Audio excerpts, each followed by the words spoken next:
Eu gosto de ver o meu marido chorar, ou seja, eu só acho sempre que isso quer dizer que ele é uma pessoa sensível e bem resolvida. Não me faz, é isso, não me faz confusão, pelo contrário, até acho uma coisa boa.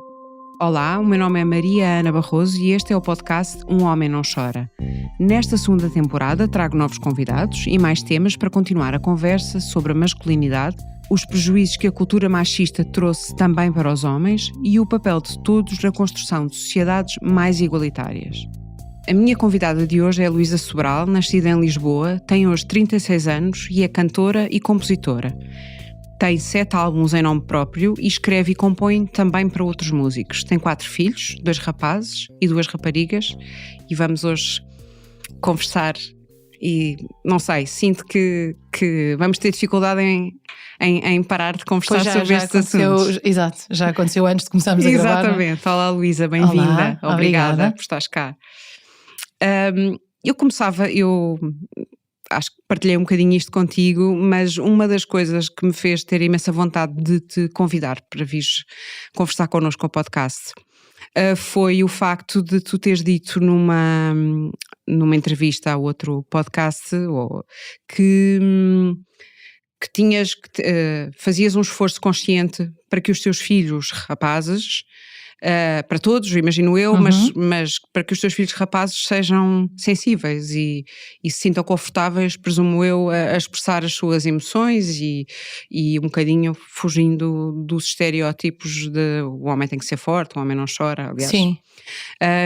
E eu começava por te perguntar de onde é que veio, se é que consegues identificar esta tua percepção de que era importante fazer este investimento, enfim, de forma mais ou menos descontraída, mas sim, seja eu acho que como isso sempre for. foi natural em minha casa. Agora, apesar de nós virmos de um meio social um bocado beto, assim pondo uma palavra, e eu sei que a maior parte dos pais dos meus amigos eram mais conservadores, os meus pais nunca foram.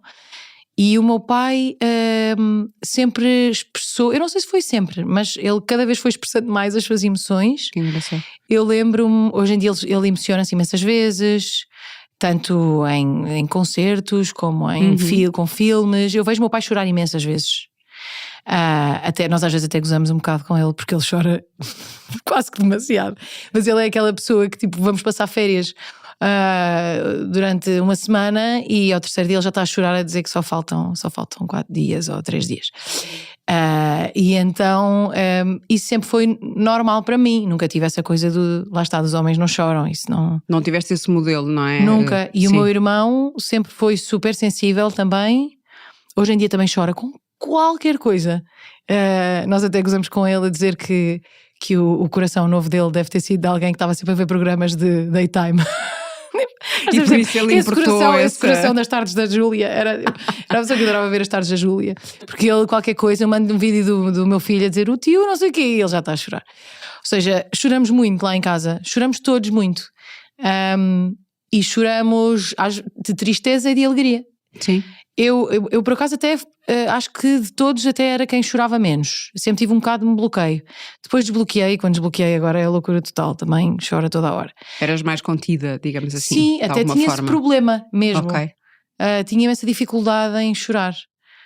Acho que eu também me impus a mim própria um papel na família, tipo da pessoa que não se emociona tão facilmente, a pessoa que, apesar de ter escolhido as artes como se calhar as artes era o sítio até onde eu me emocionava mais, ou onde eu expressava mais as minhas emoções, acho que é isso, ou seja, não necessariamente a chorar, mas onde expressava mais as minhas emoções. Mas acho que me impus esse papel, ninguém o impôs, eu é que acho que o fiz de irmã mais velha, de filha mais velha, com responsabilidades e depois quando o meu irmão ficou doente provavelmente também, ainda mais, e depois lá está, fui a uma psicóloga. Só fui uma vez porque eu tinha a mania que só se deve ir ao psicólogo como se vai ao dentista, era tipo, tenho um problema, vou à psicóloga. Exato. Resolvia, depois não voltava mais. E foi assim, agora eu faço terapia normal, assim, de 15 a 15 dias, mas sim, foi essa psicóloga e ela disse, experimente puxar por isso, começar a pensar em coisas tristes, mas eu também acho que tem muito a ver com o lado católico. Para mim tem, a culpa sempre a culpabilização. Eu sentia-me sempre culpada quando estava triste. Se eu estivesse triste, eu sentia, eu não posso estar triste, eu tenho uma sorte enorme, tenho uma boa família. Como se fosses mal agradecida, de uma sempre, certa mas eu pouco lembro-me grata. disso desde pequenina. Eu lembro-me de estar na escola e sentir-me triste, sem razão, porque há dias que nos sentimos tristes, e eu dizer, não, peraí, mas eu tenho as minhas amigas que eu gosto, e fazer esse exercício que eu não acho que seja muito benéfico. Pois, na verdade. Só até um certo ponto, não é? Mas Sim, porque eu ia metendo para dentro uma tristeza que eu hoje em dia deixo ir, e quando eu deixo como se não fosse legítimo, não é? Sim, e foi sempre assim. Pronto, mas lá está, mas em minha casa não era o modelo que eu tinha, era um modelo de liberdade total de expressar os sentimentos. E na parte masculina da família também totalmente natural.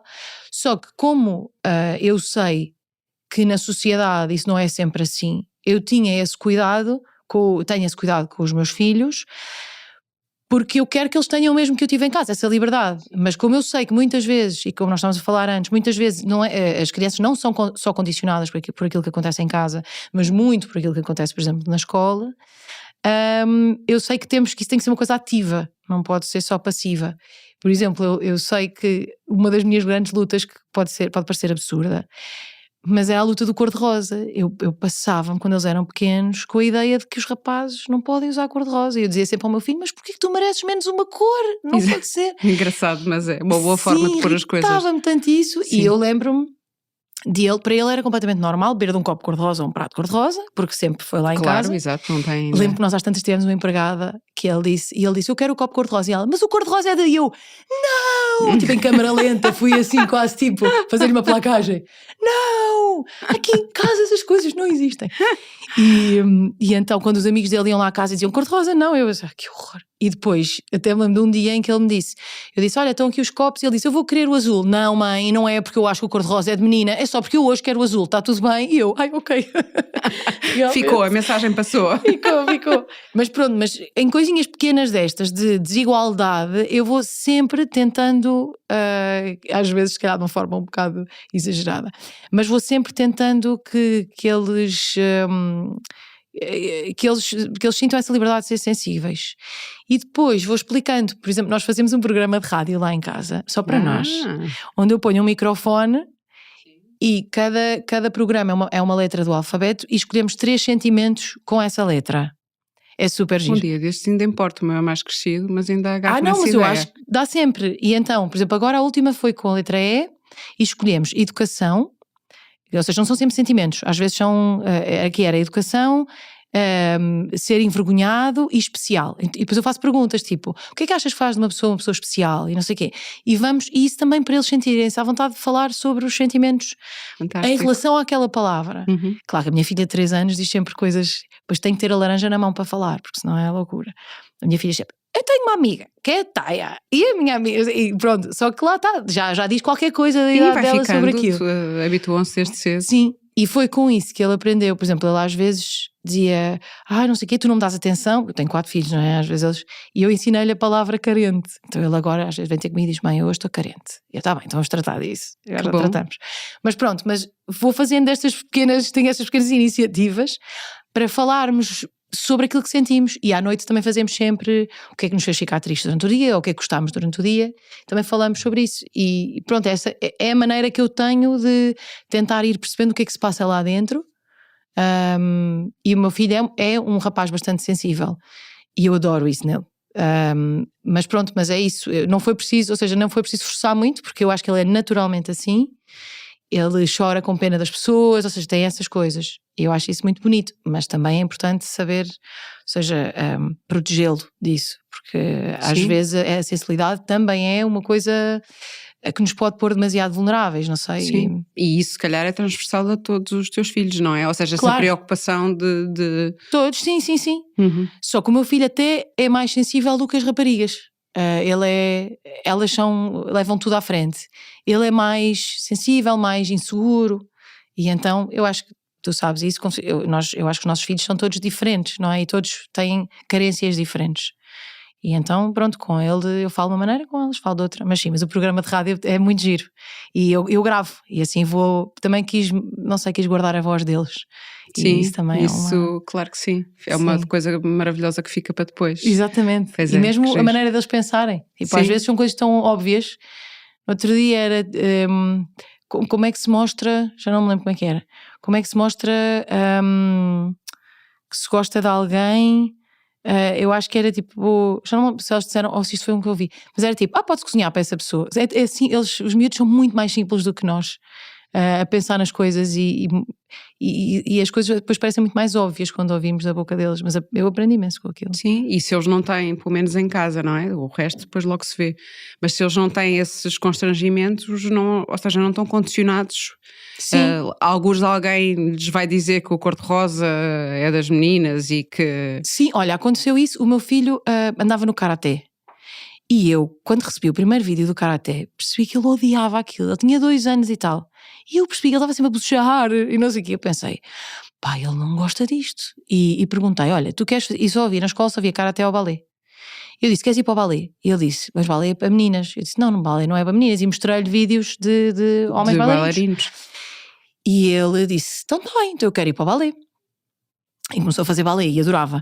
E depois o meu pai, ele chegou à sala e os miúdos começaram, balé para meninas, não sei o quê. E a professora pô-los a ver toda a tarde a ver vídeos de homens bailarinos. Podem ver o Billy Elliot também. Exato, então ela mostrou e pronto, e tudo ok, todos na sala aceitaram. Ele era o único? Era o único. Mas era giro, a professora fazia coisas especiais para ele, ou seja, ele era, por exemplo, depois as apresentações era o Jardim do Zé, então ele era o jardineiro e elas eram as flores, então ele tinha um papel especial, ou seja, especial era não era igual às meninas, era o papel de rapaz, no balé. E depois o meu pai, a minha mãe contou-me que os meus pais foram buscá-lo à escola e a minha mãe correu bem o balé e o meu pai, balé é para meninos. O meu pai disse isto, balé é para meninas. Sim. E bem, quando a minha mãe contou isto eu ia morrendo, mas depois pensei, geração. Pronto. E ele assim, não avó, quando chegarmos a casa tens que mostrar ao avô os vídeos que o avô não sabe. E eu pensei, eu acho que é isto a educação, não é nós estarmos sempre a proteger os nossos filhos, é nós darmos as ferramentas para eles protegerem, para eles argumentarem também. Sim, e ele estava super confiante, avô, então, nunca viste homens a dançar balé, tu achas que é só para meninas? Ou seja, o avô é que era ignorante naquele assunto, não é? Que engraçado, portanto não se sentiu envergonhado nada, e depois ele acabou por sair do balé e hoje em dia é louco só por futebol, mas foi tudo, ele foi dançando e nunca saiu por ser só para achar que era de meninas, saiu porque perdeu o interesse. Deixou de achar graça àquilo. Sim, mas passado 2 anos, ele ainda fez 2 anos. Mas pronto, eu tento sempre, e eu lembro do meu marido me dizer, isto um bocado, pronto, isto a ver com o assunto do podcast, o meu marido é ribadejano, e ribadejanão mesmo. Pois. E eu lembro-me, e na altura, eu lembro-me de nós conversarmos sobre isso e ele dizer, eu tenho a certeza que a maior parte dos meus amigos não ia deixar o filho estar no balé. E como é que enfim, não vamos estar aqui a expor o teu marido evidentemente, mas tu achas que para ele também teve que ser um processo? Ou... É engraçado, porque eu disse aquilo e estava sempre à espera que eu nunca achei que ele fosse dizer, não vai para o balé, porque senão não era casado comigo, ou seja... Sim, claro. Agora, pensei, será... que vai ficar um bocado desconfortável, alguma coisa sem dizer, mas nada, ele disse só, olha, se gostas, acho muito bem, e ele estava super orgulhoso dele quando ele dançava, nunca senti isso, fiquei ainda mais orgulhosa dele, meu marido. Sim, fantástico. Porque eu sei que ele vem desse background, onde por exemplo em casa o pai dizia que ele não devia fazer tarefas domésticas, porque o pai do meu marido também tinha quase idade para ser avô dele. E então era isso, tipo as miúdas, as irmãs, que ele tinha muitas irmãs, as irmãs é que levantam a mesa, as irmãs tu não tens que fazer isso. Então ele vem desse sítio e nós somos muito produto de onde vimos, não é? Sim. Por isso eu fiquei ainda mais orgulhosa por ver que ele não tem isso, mas ele disse que tem certeza que a maior parte dos amigos dele não ia aceitar que o filho estivesse no balé. Exatamente. Como se, acho uma piada, porque eles ligam logo o balé à homossexualidade, como se um miúdo fosse para o balé e virasse homossexual, mas se fosse para o karatê, homossexual não virava, não é? Não. Que absurdo. Mas conheço alguns casos ainda, e daí há bocadinho estavas a falar das antigas gerações, mas é um bocado aflitivo. Enfim, é o que é, não vou estar com juízos de valor, mas nos novos pais ainda notas estas coisas, como por exemplo, eu conheço um outro caso de o filho ou chora muito, ou é demasiado feminino, então toca-te pôr em para ficar mais determinados masculino, não é? desportos, Para ver sim. se... Para se fazer homem. Claro, que horror. Sim, sim. Isso faz uma confusão. Já no outro dia também fui a casa, não interessa, não vou dizer, Exato. mas uma pessoa, Uhum. e às tantas o meu filho, com 1 ano e meio, começou a chorar, e ele vira-se e diz assim, nesta casa não se chora. E eu pensei, isso é tão triste. Mesmo. Eu só pensei, que tristeza de frase, nesta casa não se chora. E eu, então é uma chatice, uma porcaria de uma casa, para não dizer outra palavra, não é? Sim, Tipo, sim. como assim? Nesta casa não se chora. Ainda só tem 1 ano e meio, coitadinho. Tipo, Pois é. é o que ele faz para Já pedir coisas, não é? desde muito cedo Esta casa com não isso se chora. E eu incutido. pensar, é isto que ele vai dizer aos filhos. Pena, mas pronto. Tu na escola, em relação ao teu filho mais velho, que tem 8, não é? Vai fazer agora sim. Já notas esta, ou seja, falaste um bocadinho de outras crianças, mas notas na escola alguma dissonância? Noto imenso porque os miúdos batem muito. Isso tem sido uma coisa difícil para nós. O meu filho é sempre aquele que leva. Sim. Mas é o melhor amigo de todos. Todos o adoram, mas é aquele que leva. Pois. E eu já não sei bem o que é dizer, porque ao início eu dizia, não se bate, não sei quê. Eu passei de ser esta pessoa para ontem, exatamente ontem, estar-lhe a dar uma almofada e a dizer para ele dar os murros com a maior força que conseguisse na almofada, porque era o que ele tinha que fazer ao outro miúdo. Porque é assim, não está a dar. A conversa não foi lá. O miúdo bate-lhe todos os dias. Eu já falei com a escola e ele bate às escondidas e eu não sei o que é que tem de fazer, mas a questão é que eu estou a lutar contra aquilo que ele é, porque ele não consegue bater. Sim. E isto já lhe aconteceu quando ele era mais pequenino, com um pai de 3 anos, também levava. E agora há lá um miúdo que lhe bate imenso. E eu ontem disse, olha, tu vais ter que pegar na tua raiva toda que às vezes tens contra as tuas irmãs e vais-lhe ter que dar um grande murro e dizer, não me bates mais. E acabou. Porque eu percebo que os rapazes é outra coisa. Sim, há uma parte que é biológica, sim, é uma coisa física, territorial, e tem que ser, olha, acabou. E eu que nunca me imaginei a dar um conselho destes, já percebi que mais nada funciona com aquele miúdo, porque o que eu acho que aquele miúdo tem, agora a pensar, se calhar espero que os pais estejam a ouvir e percebam que é ele, dá-me quase vontade a mim de bater no miúdo, juro, porque às tantas são todos os dias esta conversa. Acredito. Aquele miúdo tem um irmão mais velho, e pelo que eu percebo, o irmão mais velho está-lhe sempre a bater. Sim, normalmente eu isso acho que vem de um sítio qualquer. Eu estava a explicar isto ao meu filho, estava a dizer, olha, eu acho que o irmão está-lhe sempre a bater, porque tu dizes que o irmão lhe bate, e ele vem para a escola, porque ele não consegue bater ao irmão, ele vem para a escola e bate àqueles que são mais fracos e que não... Sim. Exato, e pronto, Sim. e ele é essa pessoa, mas depois ao mesmo tempo quer ser o melhor amigo dele, há ali um... Então eu acho que ele sofre imenso com isso, e a mim também me custa estar a dizer, no outro dia ele pediu-me para eu escrever uma mensagem à professora, eu escrevi, mas depois eu disse às tantas, olha, tu vais ter que conseguir fazer isto sozinho também, porque a vida não vai ser assim, eu não vou poder estar sempre a mandar mensagens às pessoas para não te baterem. Sim, claro, não estás no recreio ao lado do teu filho. Claro. Sim, nem é suposto. Claro que o meu marido diz, vamos convidar o miúdo para a festa de anos, tipo, já pensei que vai para ir fazer uma amona ao miúdo, mas... Encostá-lo a um canto. Sim, mas para nós pais às vezes começamos com uns sentimentos péssimos, claro, em relação a outras crianças, não é? de proteção. Não, eu já estive ao lado da mãe a pensar, mas eu tenho que confiar na escola, isto não se resolve assim, não se devia resolver assim. Sim. E pronto, mas sim, esta parte mais sensível dele tem este lado, que é ele não sabe resolver as coisas dessa forma. Por um lado orgulha-me, por outro lado assusta-me. Pronto. Sim.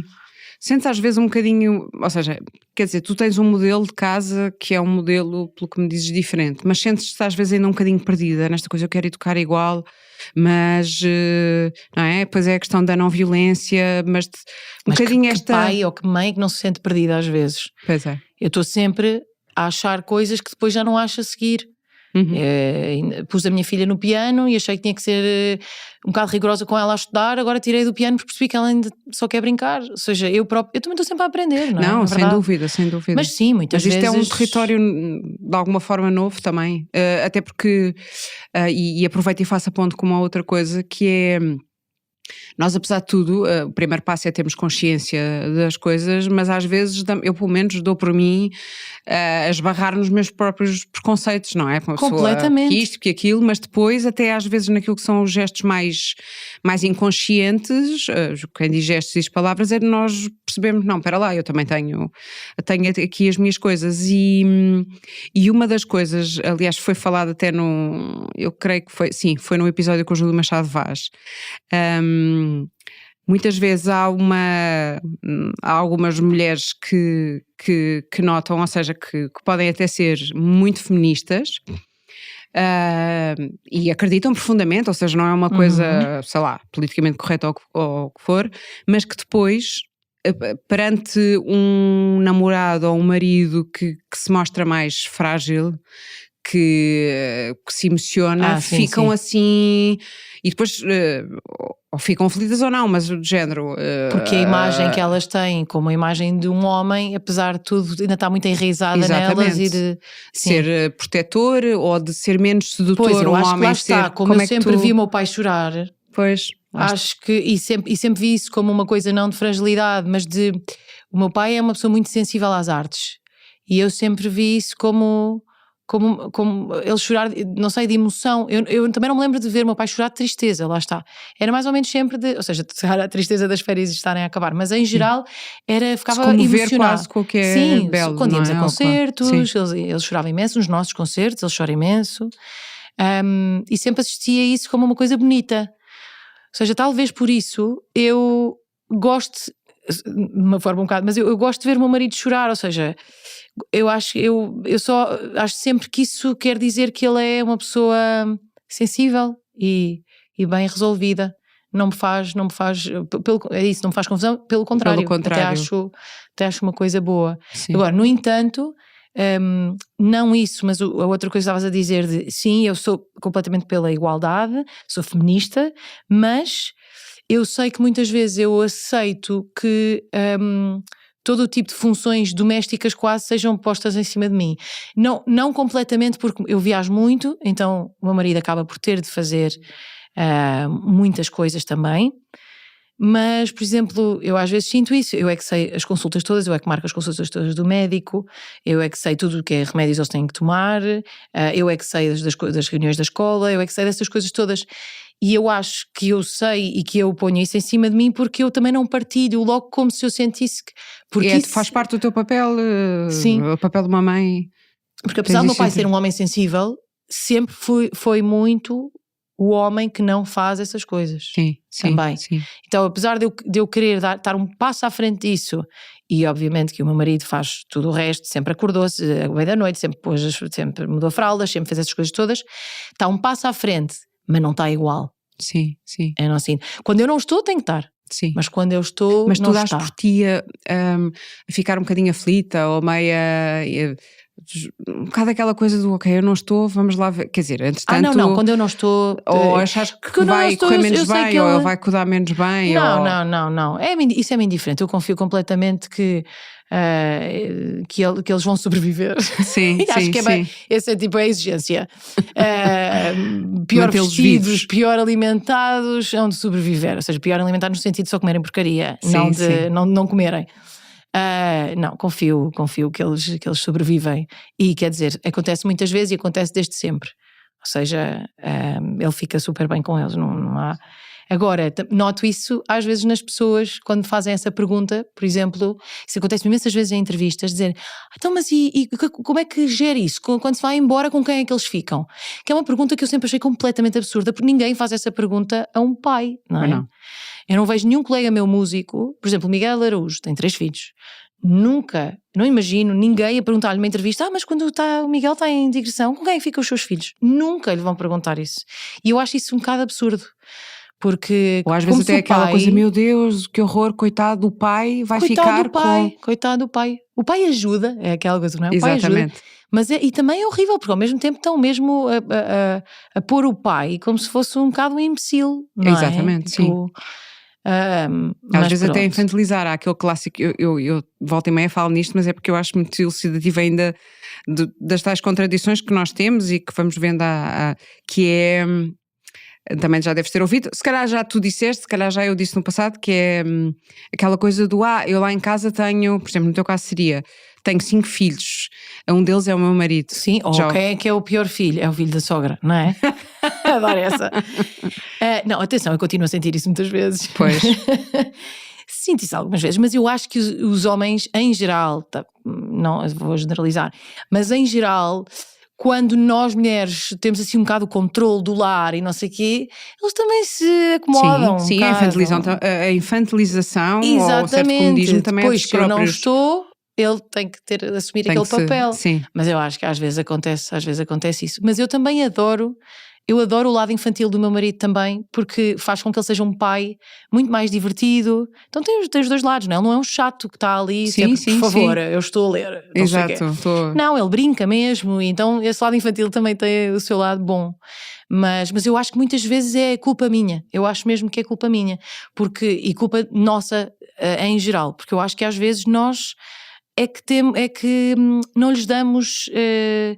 tiramos-lhes quase o espaço deles serem iguais a nós, porque não confiamos. Eu acho que se calhar não confiamos completamente. E depois passamos, como acontece comigo muitas vezes, mas sou eu a fazer tudo. Sim. Mas eu nunca lhe dei o espaço para ele sequer tentar fazer. Eu às vezes sinto que é um bocado... E ele pronto, foi-se encostando também, claro. Dá jeito. E às vezes é um caminho das pedras, porque lá está, por exemplo, estavas a falar do caso do teu marido, coitado, já deve estar com as orelhas quentes, mas ou seja, que vem de uma educação que tu própria também, não é? Mas acho que vimos todos, maior ou menor. Mas, ou seja, de facto, muitas vezes chega a uma relação ou a uma vida em conjunto sem essas ferramentas, digamos assim. No entanto, ele vem também de uma casa só de mulheres. Ok. E o que lhe deu também, eu acho, muito respeito pelas mulheres, muita admiração, e ele conhece muito bem as mulheres. Tipo, eu acho que, quer dizer, viveu rodeado. Ele tinha 3 irmãs em casa e 2 fora de casa já. E a mãe. Pois. Ou seja, ele tem mesmo sensibilidade. Bolas, claro, era o único rapaz.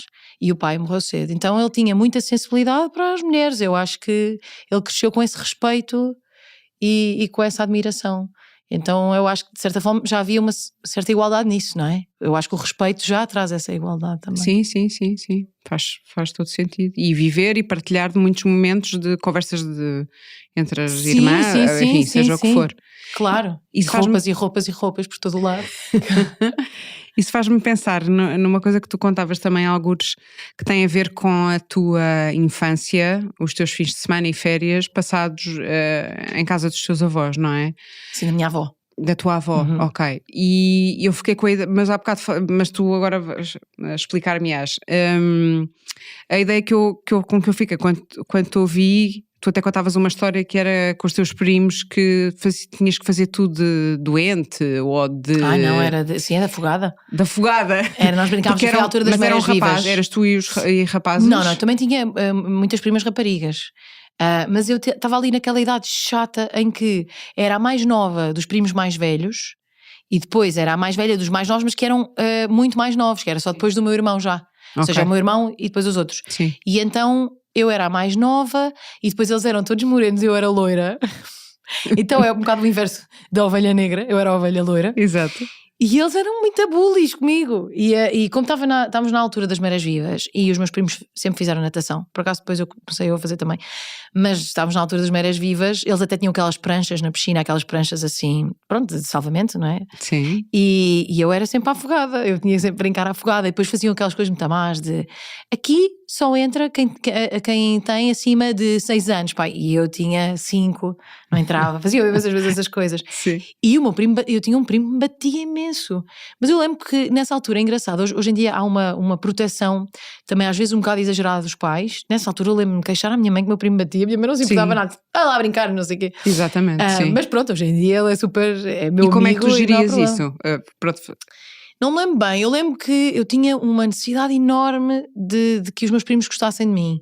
As minhas primas, mais que tudo, porque elas eram mais velhas, depois elas já iam para a praia sozinhas de autocarro e depois eu às vezes ia com elas e dormia em casa delas e adorava. E tinha essa necessidade que elas me achassem especial, como eu era a mais nova e queria imenso ser como a minha prima, uma delas. E lembro que crescia um bocado assim. Com os rapazes, pronto, éramos um bocado todos do mesmo grupo, mas eles viviam, a maior parte deles viviam nessa quinta, eu é que não vivia. Tu é que vinhas de Lisboa, eu é que vinha de fora também, exato. Mas é isso, por acaso éramos mais ou menos equilibrados, éramos rapazes e raparigas e não... Ok. Mas pronto, mas era ali no meio do campo e tudo, nem sequer era bem essa distinção dos rapazes e das raparigas. Eles eram bullies comigo porque eu era mais nova. Sim, sim. Nem tinha a ver com o que é que uma rapariga faz. Sim, lá está, e não estavam com a coisa, sim, e não estavam com aquela coisa, é menina e portanto, não. Tratá-la como se fosse uma princesa. Não era nada pode. por ser menina, até porque as minhas primas eram muito despachadas e não tinha nada a ver com isso de ser rapariga. Não me lembro disso, não. Tentar fazer esta pergunta para não ser confusa, mas às vezes dou por mim a pensar também porque nesta coisa que parece, ou seja, acho que tendemos um bocado, ou podemos tender no meio deste movimento feminista que temos, ainda bem que existe, não é? Há aqui muita coisa para melhorar, mas também como se houvesse uma espécie de uma rejeição. Eu estou a generalizar e estou a dramatizar um pouco, claro, mas uma rejeição de tudo o que é masculino, de uma certa maneira. E eu lembrei-me logo disto quando te ouvi falar sobre a tua infância e sobre essas brincadeiras com os teus primos. Tu achas que, de alguma maneira, a forma como os rapazes eram, e ainda são, educados ou aculturados, ou as duas coisas, no sentido de tomarem um pouco mais de risco, de não serem tão protegidos, de subirem mais às árvores, ou claro que se calhar essa não foi a tua realidade, mas também por isso é que me interessa. Ou seja, que não é necessariamente tudo mau e se calhar no fundo um bocadinho da mesma forma que ou seja, não querendo nós que a agressividade seja uma coisa completamente descontrolada, embora todos nós tenhamos agressividade em nós, mas que haja um lado positivo e que no fundo, onde o movimento pode ser feito ao contrário, pode ser feito ao contrário, ou seja, das raparigas também, ou seja, que é benéfico dizer, ok, assume lá o risco, vai subir a árvore, se caíste, ou seja, como se fosse uma coisa que vale a pena importar ao contrário. Ou seja, sim, estamos aqui a falar das emoções e tudo mais. Já percebi. Eu sabia que... Ou seja, as emoções que normalmente são um bocado conotadas com o lado mais feminino, e nós estamos a dizer para os homens as importarem, se não é também bom a ideia da agressividade ou da aventura ser também importada Obrigada, para o lado Luísa. Okay. Vens para este lado Não, e... tudo bem. É isso mesmo. Não, mas é que eu acho, é isso, também foste navegando no pensamento. É um bocado isso, sim. Para mim é difícil pensar nisso dessa forma, porque eu nunca dividi as coisas. Nem me lembro dos meus pais fazerem isso comigo, de me protegerem. Eu acho que também sempre fui um bocadinho medricas. Ok. O meu pai diz até hoje que nós íamos passar fins de semana com um amigo do meu pai que tinha uma filha da mesma idade, e o meu pai lembra-se sempre, nós íamos aos baloiços e ela era uma maluca, queria dar a volta ao baloiço, e eu dizia sempre, é pigojo. Ou seja, eu tinha medo, e o meu filho é assim, o meu filho mais velho, o mais novo é completamente alucinado. Mas tem a ver, a minha filha, a minha terceira filha também é mais doida, ou seja, tem mesmo a ver com eles, nem é com ser rapaz ou rapariga. Sim. Mas eu sempre fui muito medricas, então também não me lembro dos meus pais terem medo que eu fizesse uma coisa, porque eu própria era a primeira a ter medo. Sim, não, e partia tudo, estava sempre a partir coisas, partia-me às vezes os dedos, partia o pé, partia tudo. Então eu era um bocado, eu tinha, e o meu irmão também era assim, ou seja, por isso eu nem assistia a isso dos meus pais nos imporem limites, porque nós impunhamos imensos limites a nós próprios. Lembro do meu irmão com montanhas russas, ele tinha pânico, por exemplo, quando havia festas na feira popular, para ele era a pior coisa que podia acontecer no mundo, era uma festa na feira popular. Perfeitamente, estou muito solidária. E era horrível, porque no fundo todos os miúdos iam e ele tinha medo e não queria ir, mas depois tinha que à frente dos miúdos dizer que não ia, e isso, o que é que isso significava, não é?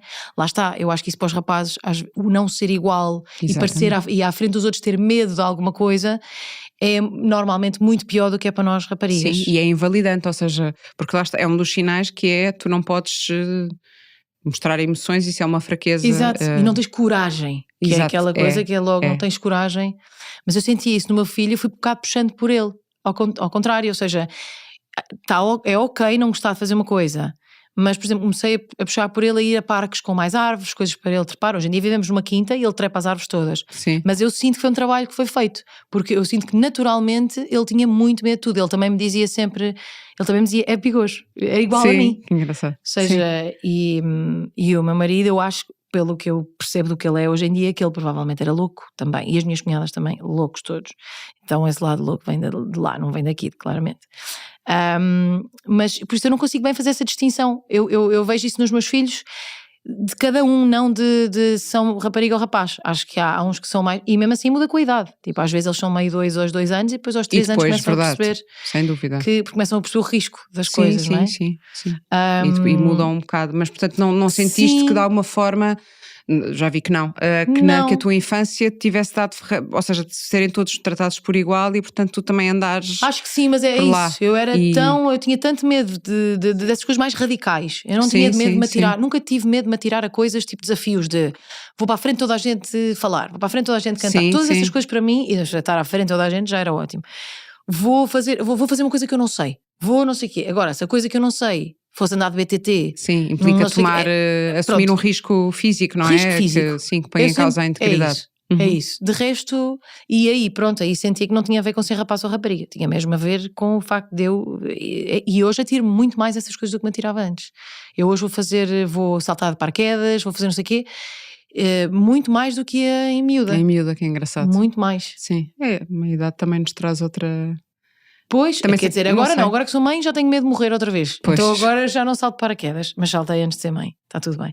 Mas sim, acho que fiquei mais corajosa. Agora é isso, nunca associei isso, até porque lá está, também via esses medos no meu irmão que eu tinha. Então... Corajosa já eras. E o meu pai... Não em relação, não é? Pois sim. Sim, e o meu pai tinha medo de imensas coisas. Ainda hoje tem, espero que ele não ouça isto, mas o meu pai não era capaz de se pôr em cima, e não é, de se pôr em cima de um cavalo. O meu pai tem imenso medo de tipo cobras e não sei o quê. É muito engraçado. E eu assisti isso, nós fomos uma vez a Marrocos e o meu pai não se punha em cima do camelo. Tinha muito medo.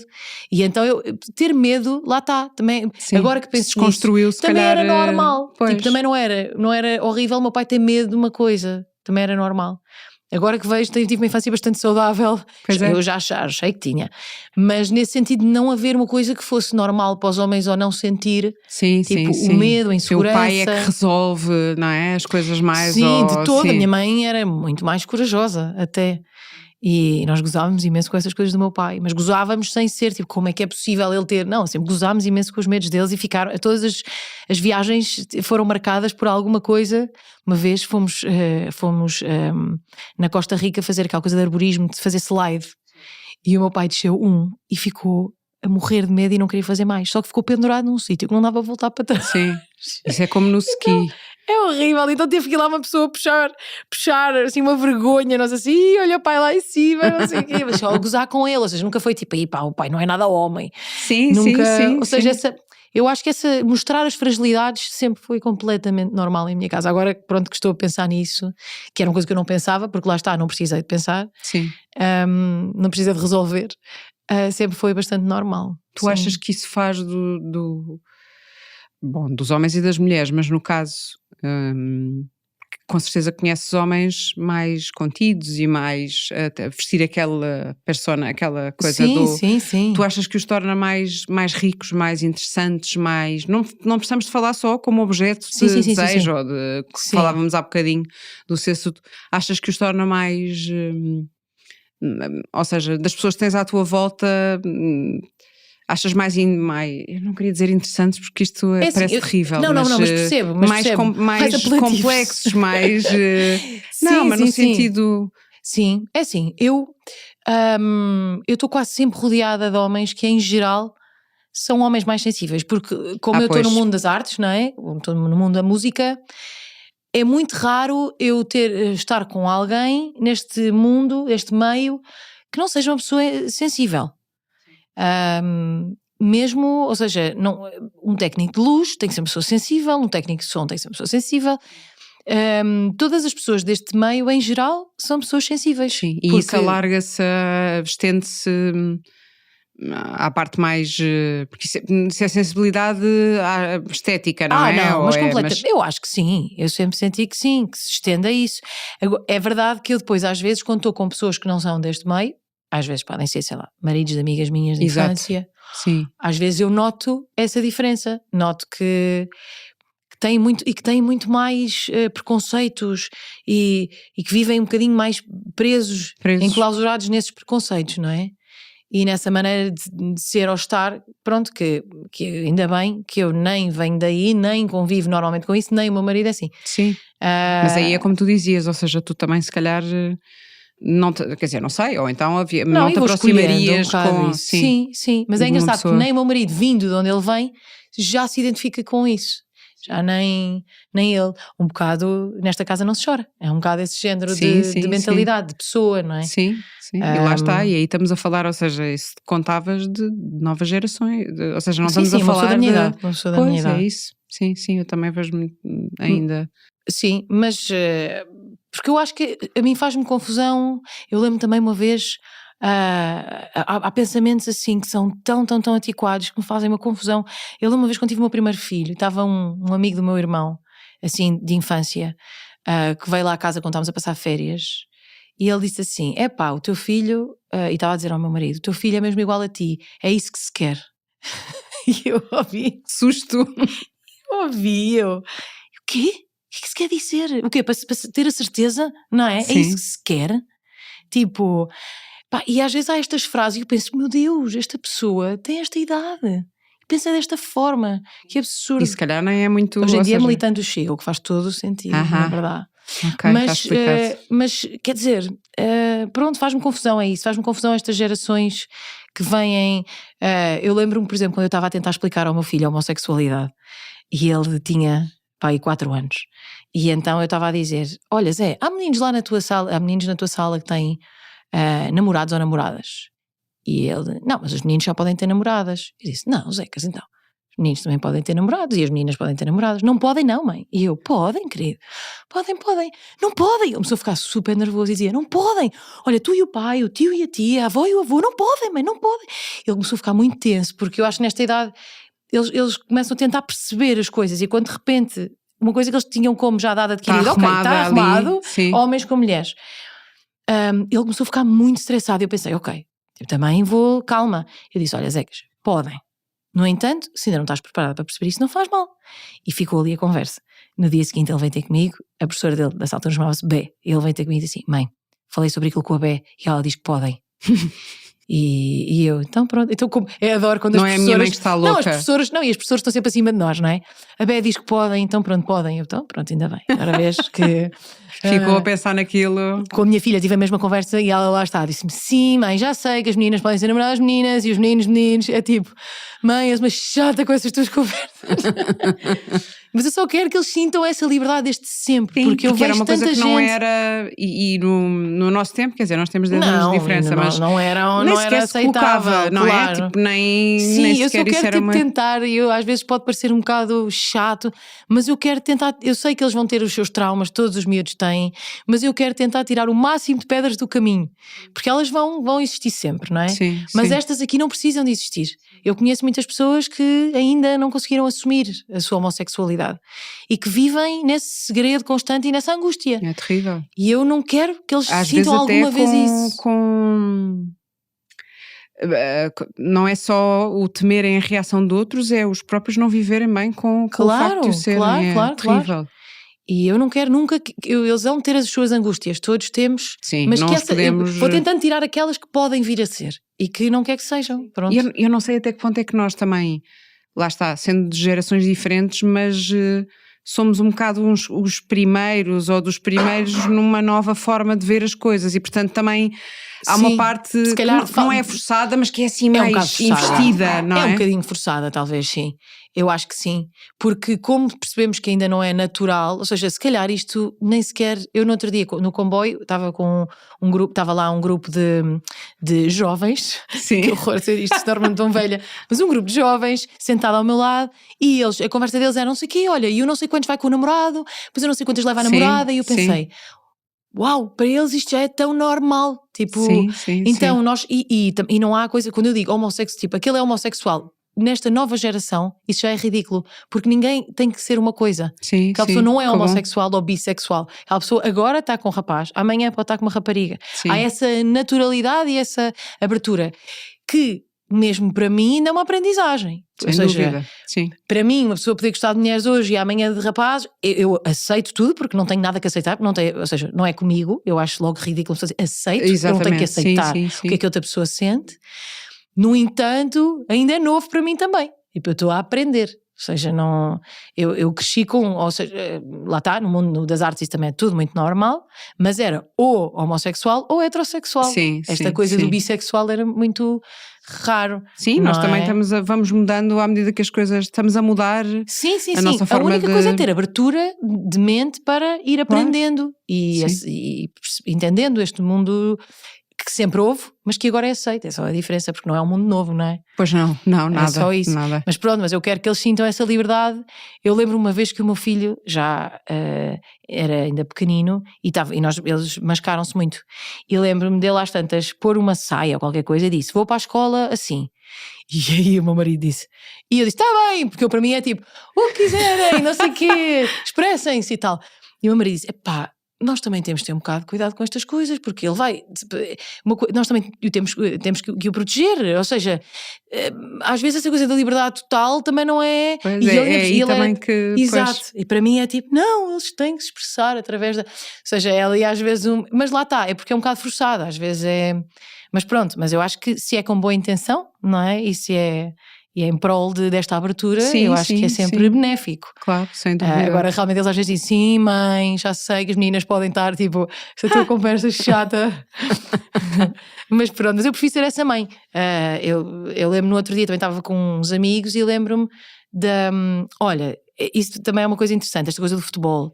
Porque eu estava com uns amigos que estavam a dizer que o filho não gosta de futebol e que se sente, e já não são os primeiros amigos, já tenho 2 amigos assim, que o filho se sente sempre excluído dos grupos de rapazes. Sim, porque isso ele não gosta. um pouco com o meu filho, alguns, sim. Uhum. Exato, e às vezes vão a festas de anos de futebol e ele fica sozinho num canto.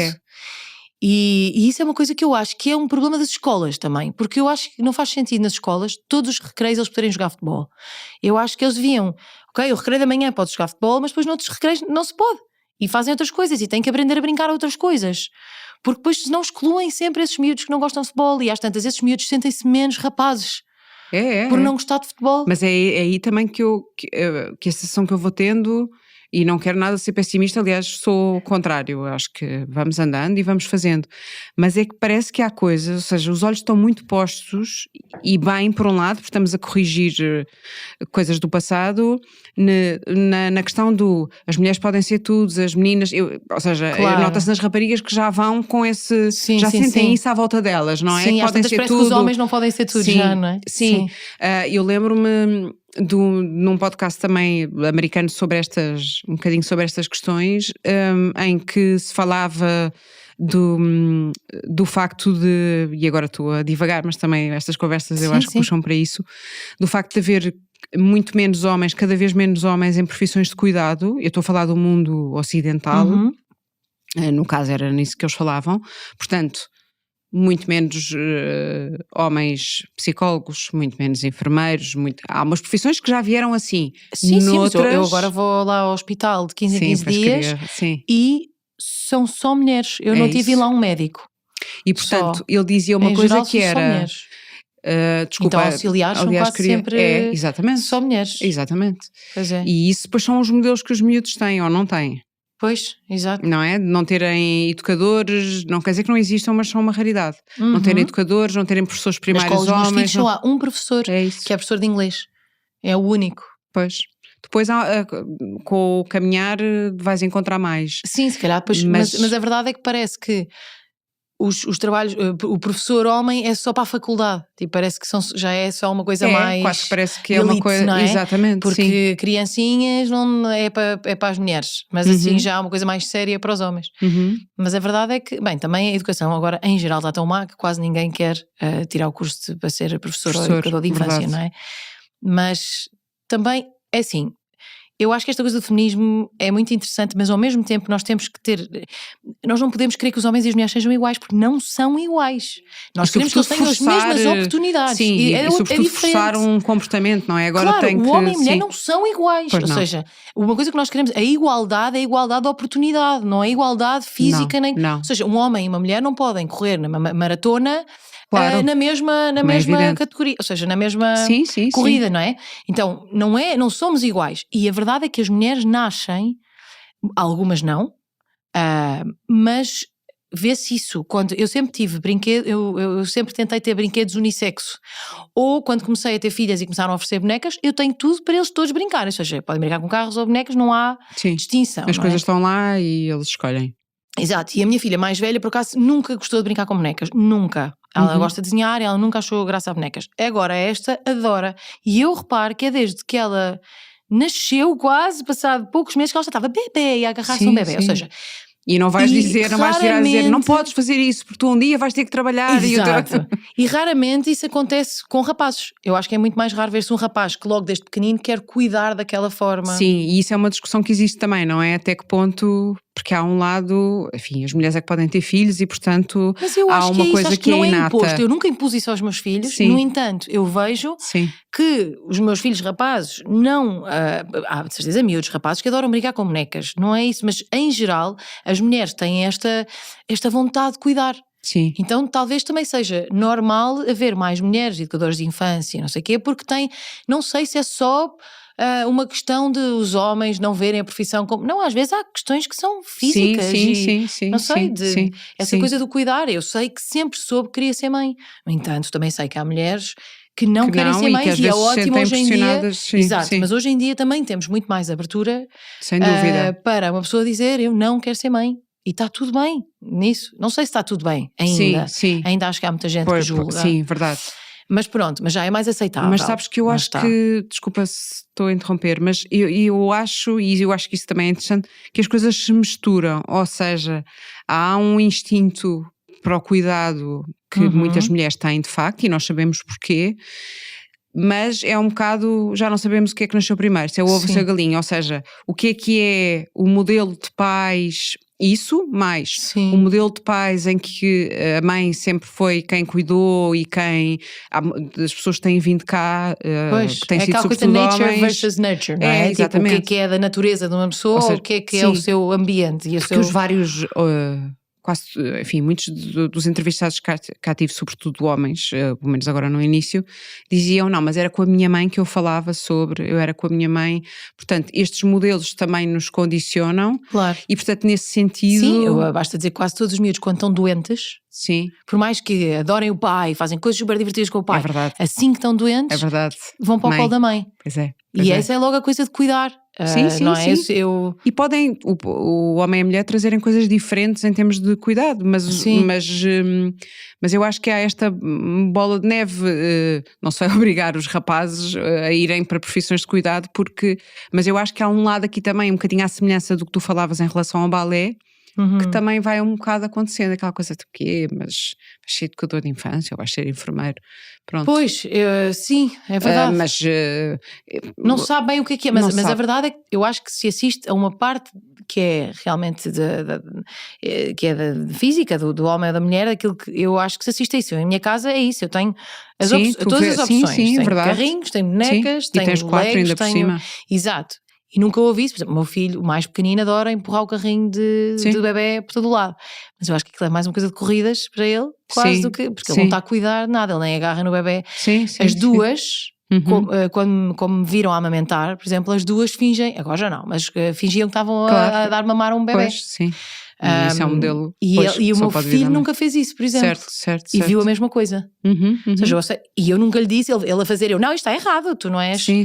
Não sei, eu acho que há coisas que são mesmo de ser homem ou mulher, lá está, das diferenças que há, efetivamente, que não vamos fingir que não há diferenças, que isso é só estranho. Sim. Não é? Até para depois acaba por, sei lá, nos tempos que hoje vivemos, acaba por haver um movimento quase opressor ao contrário, ou seja, de tanto se querer não, mas agora que parece que uma pessoa não pode, vou dar um exemplo muito parvo, não tem a ver, mas uma mulher não pode ser feminina ou não pode ser frágil porque tem que ser forte porque é mulher e as mulheres... Mas pode ser que seja um ajuste também de, lá está, como estamos a desbravar terreno novo. É um bocado como as cotas, não é? Tipo de ter que fazer até ser normal. Exatamente. Se calhar aqui também é um bocado a mesma coisa. Eu sinto que a geração da minha mãe, por exemplo, foi a primeira geração em que as mulheres conseguiram conciliar mesmo a maternidade com a educação.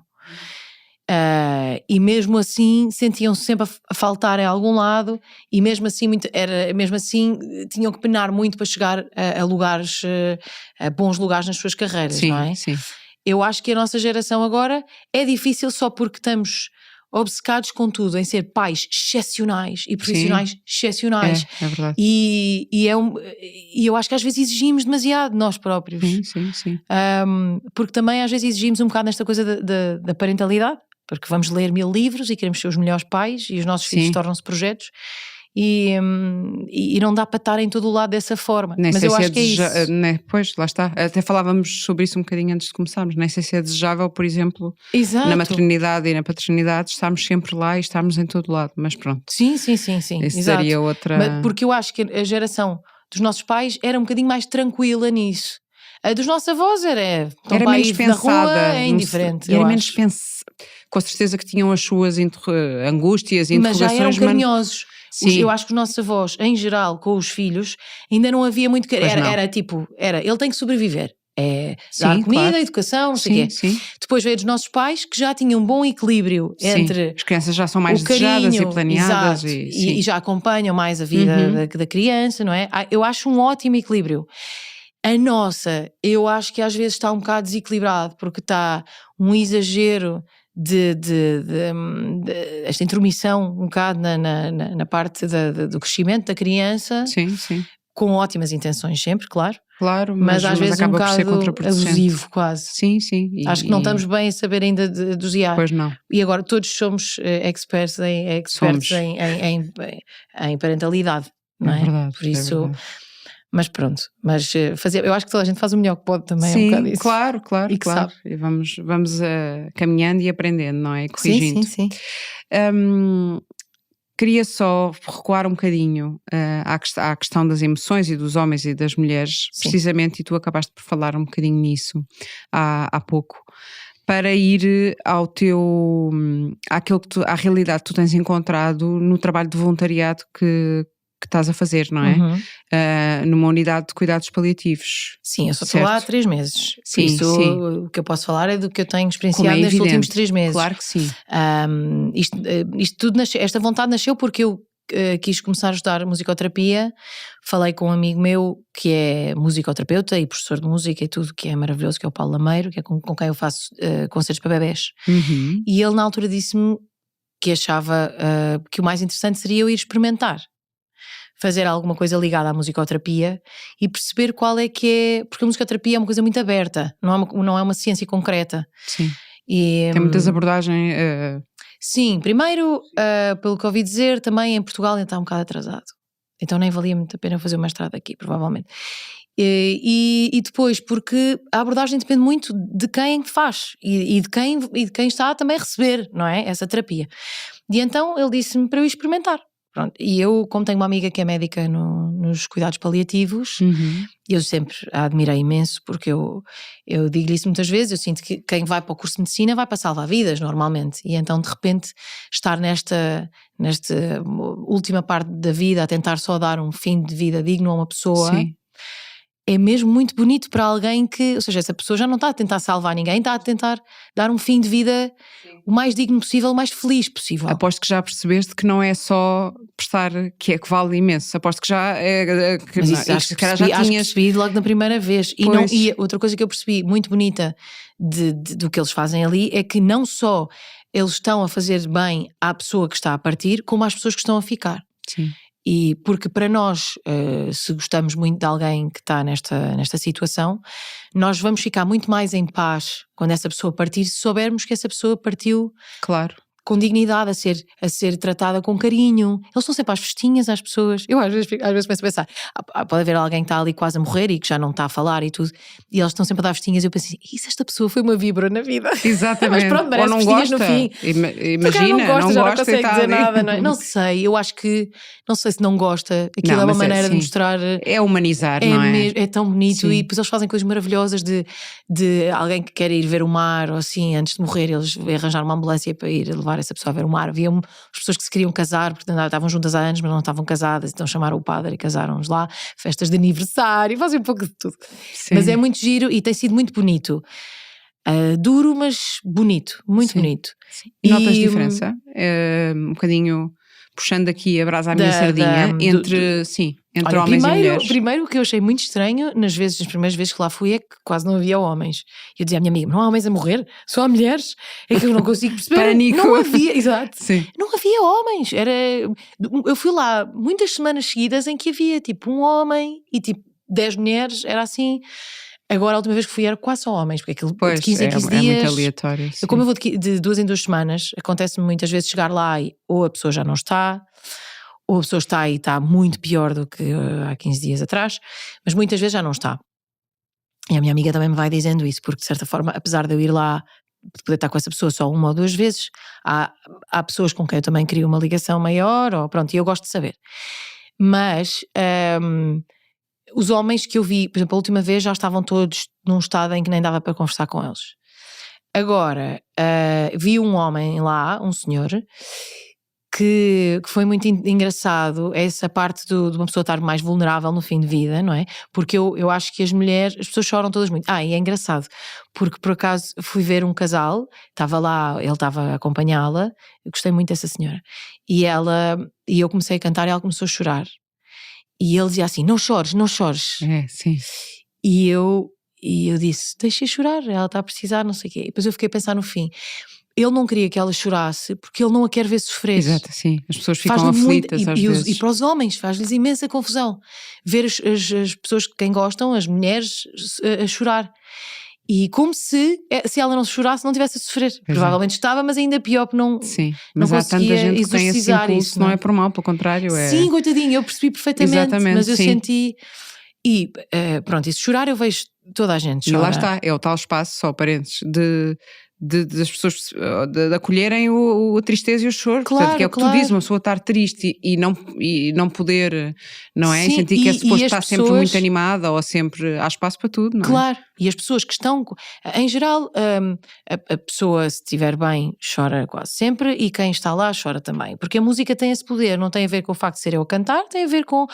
E depois eu tento fazer mais ou menos um diagnóstico, chego lá e penso, esta pessoa está a precisar de uma canção sério? assim, sim, Engraçado. faço, por exemplo, quando está lá com o marido ou com a mulher, eu se calhar canto uma canção de amor, sim. Quando a pessoa eu vejo que está mesmo triste, canto uma canção mais feliz, quando está com a mãe, canto uma canção sobre a maternidade, eu tento fazer assim um bocadinho essa leitura do que é que as pessoas precisam, e às vezes estão tristes e eu canto triste, porque eu às vezes sinto que aquela pessoa precisa mesmo. Sim. Então este senhor, que já morreu entretanto, eu cheguei lá e ele era assim muito, um bocado bruto. Sim. E eu depois percebi, acho que eles me disseram, ele era austríaco. Ok. Mas já falava brasileiro. Sim. Fala português do Brasil. Mas já devia viver aqui há um tempo, não sei. Deve ter vivido no Brasil, depois veio para aqui.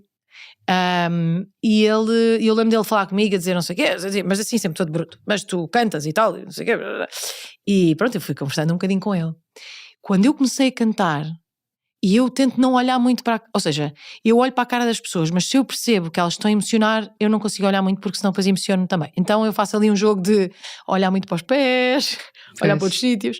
Se eu percebo que a pessoa está a reagir bem e que estou a cantar uma canção alegre, por exemplo... Eu tenho uma canção que se chama Gosto de Ti e que eu gosto imenso de cantar essa canção para as pessoas, porque é tipo, gosto de ti, dos teus cabelos, e é aquela coisa de uma pessoa se sentir gostada quando está num estado tão vulnerável, não é? Então essa eu olho e digo gosto de ti, tipo, mesmo gosto desta pessoa e sinto aquilo, naquele momento eu estou a sentir que gosto daquela pessoa, estou a sentir genuinamente carinho por aquela pessoa. Mas pronto, para ele aconteceu-me isto, de começar a cantar, e quando eu olhei, e para ele cantei uma canção sobre, pode ser um bocado mórbido, mas sobre a morte. Porque eu senti, pronto, não é óbvio, não é? Mas eu senti que ele estava a precisar de mandar cá para fora, porque ele era um homem muito duro. E eu cantei e comecei a cantar, e quando olhei, ele estava completamente desfeito, a chorar assim convulsivamente. Mas eu senti que ele precisava daquilo. E que ele provavelmente nunca sentiu liberdade para fazer aquilo. Sim. Eu senti mesmo isso nele. Às vezes há quem sinta medo também, um bocado desse, e depois é um alívio quando... E quando eu canto para as mulheres, e os homens choram muitas vezes também, acontece, mas vão-se esconder, põem-se lá num cantinho.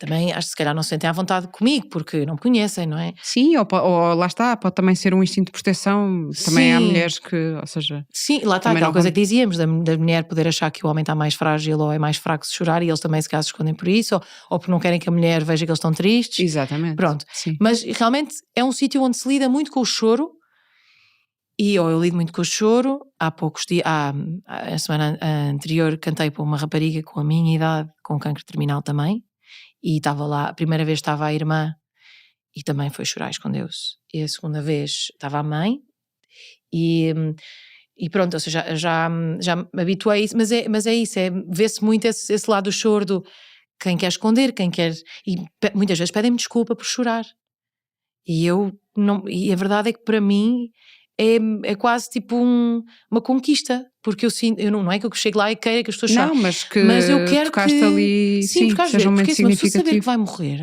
é uma coisa horrível. Ou seja, aquilo é um caminho, e deve ser um caminho muito duro.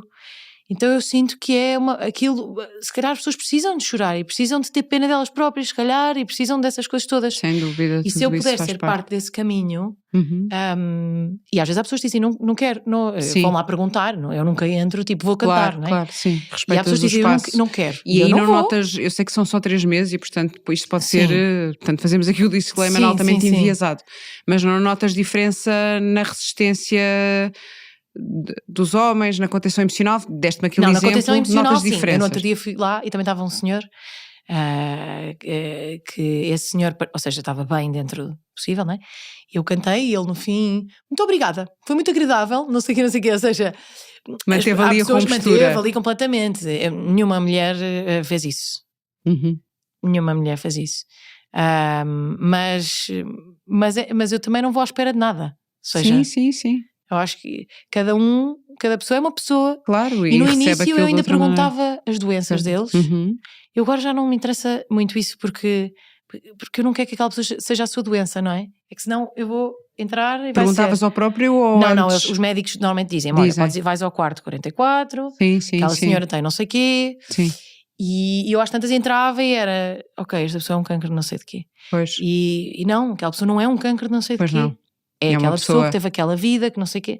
E eu acho que nós temos uma ideia dos paliativos, eu tinha também, que é tipo, já estão moribundos e já estão para ali, já é só esperar para morrer. Não. E faz tanta diferença os cuidados que se prestam, quer seja... Claro, basta termos alguém da nossa família nesta situação para percebermos que aquilo é muito mais do que isso e que é muito bonito ao mesmo tempo. Estas pessoas ajudarem alguém a entrar ou a terminar a vida, não é? Mas a entrar nesta nova fase, ou o que é que será, depende do que as pessoas acreditam, mas de uma forma mais leve e com menos medo, porque eu acho que deve dar muito medo. Sim, ajudá-las a fazer essas fases, ajudar a família a depois fazer um luto saudável. E a ir fazendo um luto, sim. Porque eu acho que há muitas pessoas ali que já vão fazendo o luto. Sim. Com aquele tempo. Porque também aquela pessoa vai-se perdendo ao longo do tempo já. Sim. Mas pronto, eu sempre tive muito medo da morte e sempre me assustou muito a morte, porque nunca ninguém muito próximo de mim morreu. Ou seja, tive mortes de alguns tios. E estamos muito distantes, não é? Às vezes do próprio... Isso cada vez vai acontecendo mais, as pessoas morrem nos hospitais. Lá está, não quer dizer que seja mau necessariamente, mas há uma distância maior, não é? Claro. Sim. Eu acho que isso também assusta o desconhecido. Eu sempre tive imenso medo, e este trabalho que estou a fazer e um livro incrível que li do John Fosse, que se chama Noite e Dia, ou Dia e Noite, acho que é Noite e Dia, foram muito importantes para mim, mesmo para ver a morte de outra forma. Agora, claro, se morrer alguém da minha família, não é que eu vá ver, olha, é natural, morreu. Não é assim. Claro, é sofrido, mas sinto que de certa forma estou um bocadinho mais em paz com haver um fim na nossa vida. Sim, e ver que é possível que não seja que seja uma coisa, lá está. Não tão dolorosa. Exatamente. Talvez. Sim. Mas pronto. Mas quando tiver mais exemplos ou mais tempo de coisa, também já podemos falar sobre essas diferenças entre os homens e as mulheres. Não tenho tantas assim ainda. Claro. São muitas mulheres, como te digo, muitas mulheres. Sim. O que realmente também me assusta um bocado. Porque ou os homens morreram já mais cedo, tipo em casa ou assim, ou às vezes também é estranho. Isso ainda os homens também, e isso há estatísticas sobre isso, não é uma impressão ou uma ideia, os homens recorrem menos aos cuidados de saúde. Também pois. pelas mesmas questões, quer seja Ficam muito porque... vulneráveis também, se calhar. E aquela coisa, eu não preciso de ajuda, não é? Eu trato de mim, ou então porque ficam meio perdidos, não têm ali um trabalho de inteligência emocional para depois conseguir gerir estas coisas. E sabes que ainda se nota sim, diferente. E serem cuidados, realmente, sim, eu acho que um homem no hospital a ser cuidado por alguém que não conhece, não se deve sentir tão confortável como nós. Mas às vezes também não se sente confortável, ao contrário, a cuidar. Não sabe bem como é que isso se faz. Pois. E isso depois também é um sítio... Mas sei que é bom dar às crianças, dar aos rapazes pequeninos animais de estimação. Exatamente. Ao menos já aquela parte, é uma primeira aprendizagem. É uma primeira aprendizagem. Se não se pode dar irmãos, que já ajuda bastante, pelo menos dá um animal de estimação. Já aparece, o cuidar já aparece um bocadinho aí. Nestes momentos nota-se um bocadinho. Claro que não é toda a gente assim, mas nota-se. Sim. Luísa, muito obrigada. Obrigada, adorei muito. A nossa conversa. Também. Voltamos a ver-nos em breve com mais um episódio. Não se esqueça de nos seguir nas plataformas onde costuma ouvir podcasts e até o próximo episódio. Obrigada. O público fica no ouvido.